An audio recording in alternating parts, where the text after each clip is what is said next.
नमस्कार मित्रों एवं मेरे प्यारे बच्चों, बहुत अच्छा क्वेश्चन है। देखिए, इन अ ट्राइंगल, यानी आपको एक ट्राइंगल दिया था हमने, एक मान लिया ABC एक कोई ट्राइंगल है जिसमें एक रिलेशन दे रखा है। एंगल C जो है एंगल B का 3 गुना है ना। एंगल C B का 3 टाइम्स है, और फिर C और B का बीच रिलेशन क्या है, ये दोनों A और B के दुगने हैं, ठीक है ना। ये एक रिलेशन दे रखा है। फाइंड द 3 एंगल्स, तो तीनों एंगल निकालना है। तो हम ट्राइंगल दिया, तो सबसे पहले ट्राइंगल में हम क्या जानते हैं कि तीनों एंगल का सम कितना होता है, 180।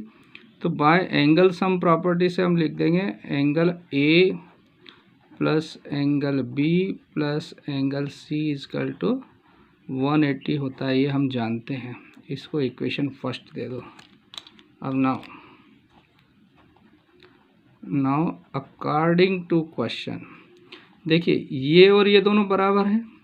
कौन कौन बराबर है, देखिए एंगल C 3 गुना एंगल B के, तो हमने यहाँ लिख दिया angle C is 3 times angle B, इसको नंबर 2 दे दिया। और ये 3B इसका क्या है, 3 टाइम्स एंगल B किसके बराबर है, 2 टाइम्स A और B के सम के, एंड 3 टाइम्स एंगल B जो है 2 times angle A plus angle B के इक्वल है।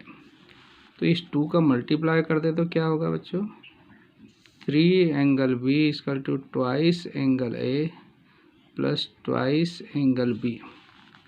ये 2 एंगल B इधर ले आएंगे, तो 3 angle B minus 2 angle B, तो ट्वाइस एंगल A। तो 3 में से 2 जाएंगे तो एंगल B का मान आपको आ गया A का डबल आ गया, है ना। तो ये आपकी इक्वेशन थर्ड हो जाएगी। तो आपको 3 इक्वेशन आपको यहाँ पर मिल गई है, एक ये मिली है, एक ये और एक इधर। तो यहाँ से मैंने क्या करा, इनका मान इधर रख दिया 1 में। तो from first second and third, तो फर्स्ट तो क्या है A, तो एंगल A ऐसा ही रहा, है ना, प्लस एंगल B का मान मैंने यहाँ रखा, यहाँ ये B का मान इधर रखा, तो ये हो गया ट्वाइस एंगल A, ये B की जगह रखा, प्लस C की जगह क्या रख रहा हूँ, थ्राइस एंगल B, ये C की जगह रखा, इक्वल टू 180। समझ में आ रहा होगा बच्चों। अब देखो यहाँ से क्या हो गया है, एंगल A प्लस 2A, तो 3 एंगल A हो गया, plus 3 angle B equal to 180 degree. अब यहाँ से B फिर आ गया हमारे पास, और A और B है, तो फिर से B का मान यहाँ रख दिया। Again put from third angle B बराबर ट्वाइस एंगल A, ये मान वापस से यहाँ रख दिया ताकि A का मान मिल जाएगा हमको।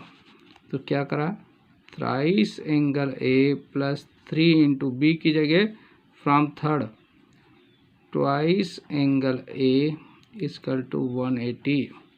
तो 3 2 जा 6, तो 3 angle A plus 6 angle A equal to 180। तो ये 3 और 6 हो गया 9 एंगल A बराबर 180। तो एंगल A इक्वल टू क्या आ गया बच्चों, 180/9। तो angle A equal to 20 degree. तो एंगल A का मान आ गया बच्चों आपके पास। अगर A का मान आ गया तो ये A का मान यहाँ रख दें, तो क्या लिखा, फ्रॉम सेकेंड क्या है, angle B equal to twice angle A है, तो दिस इम्प्लाइज एंगल B बराबर ट्वाइस इंटू 20, तो एंगल B बराबर 40 डिग्री, है ना। यहाँ से एंगल A का मान रख दिया हमने। तो A और B मिल गया बच्चों आपको। क्या क्या मिल गया देखिए बच्चों, यहाँ से देखिए एंगल A का मान कैसे निकाला, 9 से डिवाइड किया तो 20 आ गया है आपका, है ना। अब फ्रॉम सेकेंड ये थी इक्वेशन आपकी। सेकेंड में आपने ए का मान यहाँ रख दिया, तो ये हो गया 40 बी का मान। अब सी का मान चाहिए, तो ए और बी दोनों मालूम है, तो हमको एक रिलेशन मालूम है सी फ्रॉम फर्स्ट। क्या रिलेशन मालूम था? Angle C equal to thrice angle B. तो एंगल सी बराबर क्या हो जाएगा यहाँ से 3 इंटू एंगल बी का मान है 40, तो एंगल सी बराबर 120। तो angle C equal to 120। So hence आप लिख देना यहाँ पर, हैंस क्या लिख देंगे, एंगल ए इजकल टू हो गया 20 degree, angle B equal to हो गया 40 डिग्री, और angle C equal to 120 degree. ये आपका आंसर हुआ। एक बार और देख लीजिए, इसने क्या कहा है, ये एक रिलेशन दिया है आपको और एक ट्राइंगल दिया है। तो ट्राइंगल हम फिगर बना लेना। तो ट्राइंगल में तीनों एंगल का सम 180 डिग्री होता है, ये हम जानते हैं। तो इसको फर्स्ट इक्वेशन दे दिया। अब ये दोनों इक्वल है, तो यहाँ से एक रिलेशन, इसको इक्वेशन सेकंड दे दिया। ये दोनों भी बराबर है आपके, तो इसको बराबर लिखा हमने, और यहाँ से अगला रिलेशन आ गया, एंगल बी बराबर ट्वाइस एंगल है। तो फर्स्ट, सेकंड और थर्ड है ना, तो इन तीनों को, ये दोनों का मान इसमें रख रहे हैं, किनका, एंगल सी और बी का मान इस फर्स्ट में रख रहे हैं। तो ये मान रख दिया हमने। तो यहाँ से एक रिलेशन मिला 3a + 3b इजकल टू 180, और थर्ड से हमको एंगल बी का मान 2a है, तो एंगल बी की जगह वापस 2a रख दिया। तो a का मान आपके पास 20 डिग्री आ गया। a का मान 20 डिग्री आ गया, तो सेकंड से b बराबर 2a है, तो a का मान यहाँ रख दिया, तो b बराबर 40 डिग्री। और फर्स्ट से c का मान c और b में रिलेशन है, तो b का वैल्यू रख दिया, तो एंगल c इजकल टू 180। तो ये this is the required answer. बच्चों एक्सरसाइज 3.7 का क्वेश्चन नंबर 6 ले रहे हैं। ग्राफिकल क्वेश्चन है ये। Draw the graphs of the equations 5x - y = 5 and 3x - y = 2 equation दी है, और determine the coordinates of the vertices of a triangle form by these lines and y axis. यानी ये दोनों लाइन, इनका जो हम स्ट्रेट लाइन बनेगी, इसकी लीनियर इक्वेशन है, और y एक्सिस पे जहाँ मिलेगी तो एक ट्राइंगल बनेगा, तो उस ट्राइंगल के तीनों वर्टिसेस के नाम लिखना है। तो बहुत इजी क्वेश्चन है, ग्राफ बनाना आपको सीख चुके हैं आप लोग। फिर से यहाँ पे अब यहाँ लिखेंगे फ्रॉम इक्वेशन फर्स्ट से ग्राफ बना रहे हैं। तो इक्वेशन फर्स्ट है 5x - y = 5। तो यहाँ से इसकी टेबल बना रहे हैं बच्चों, x और y है ना। तो मैंने यहाँ क्या कर दिया, y का वैल्यू 0 रखा है, तो ये 0 रख दिया, तो 5 से डिवाइड होगा तो 1, तो x इजकल टू 1 मिलेगा। ठीक है बच्चों। अब मैंने y की जगह 5 रख दिया बच्चों, यहाँ पे 5, तो ये -5 हो गया, उधर जाके +5 यानी 10 हो जाएगा। तो 10 में 5 से डिवाइड करेंगे तो 2 मिलेगा आपको, तो 2 5 हो गया। सिमिलरली इधर हम क्या करते हैं, equation from equation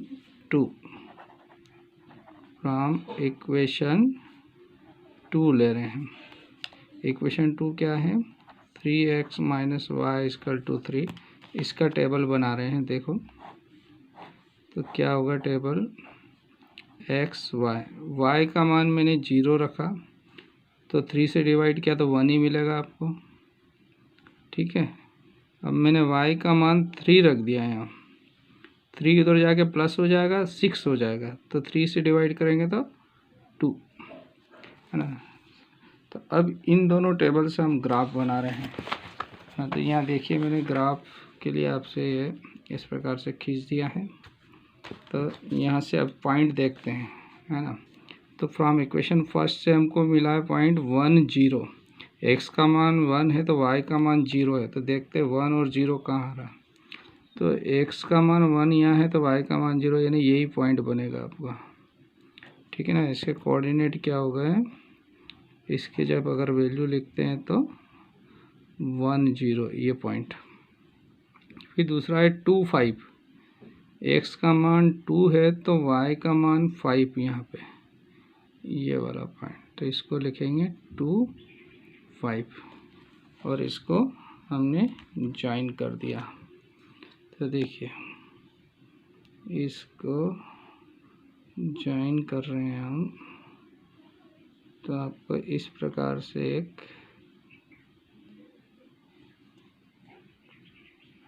straight line मिलेगी, है। तो ये इस पॉइंट पे वाई एक्स का काट रही है, ठीक है ना। यहाँ पे अभी बाद में देखते हैं इसका भी, ये स्ट्रेट लाइन खींच दिया आपने। दूसरा पॉइंट देखते हैं, दूसरी इक्वेशन को 1 0, तो 1 0 तो कॉमन पॉइंट ही हो गया दूसरी इक्वेशन का। फिर है 2 3, एक्स का वैल्यू 2 तो वाई का वैल्यू 3, तो एक्स का वैल्यू 2 तो वाई का वैल्यू 3, यानी यहाँ पर ये पॉइंट आ रहा है 2 3, एक्स का वैल्यू 2 तो वाई का वैल्यू 3, 2 3, ठीक है।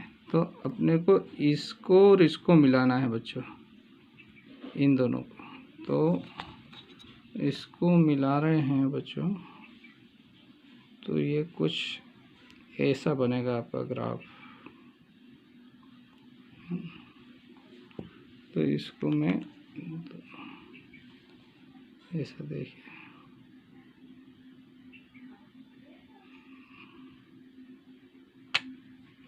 तो यहाँ से ये इस टाइप से, तो देखिए ये वाई एक्सिस को कहाँ इंटरसेक्ट कर रहा है, ये वाली लाइन वाई एक्सिस को 3 पे इंटरसेक्ट कर रही है और ग्रीन वाली लाइन 5 पे इंटरसेक्ट कर रही है। तो ये रिक्वायर्ड ट्रायंगल हो गया आपका ये वाला, this is the required triangle. तो इसकी वर्टिसेस तो क्या हो गई, मान लो इसको ए नाम दे दिया था, A 1 0 हो जाएगी, इसको नाम दिया B, तो एक्स कोऑर्डिनेट पहले लिखेंगे, तो एक्स कोऑर्डिनेट होगा 0 और y का मान -3। फिर एक और वर्टिसेस ये हुई C, तो C में एक्स कोऑर्डिनेट 0 है, y का मान है -5। तो ये 3 वर्टिसेस हो गई इस, और ये y एक्सिस पे ये वाला बना है ट्रायंगल, है ना। तो इस ट्रायंगल को ये दिख गया होगा आपको, ये रिक्वायर्ड ट्रायंगल ABC। तो ये वर्टिस हो गई, एक ये हो गई, और इन तीनों का नाम लिख देते हैं हम। सो देयरफॉर क्या यहाँ लिख देते हैं, तो क्या हो जाएगा बच्चों, तो हैंस क्या लिख देंगे, hence vertices, hence required, hence required triangle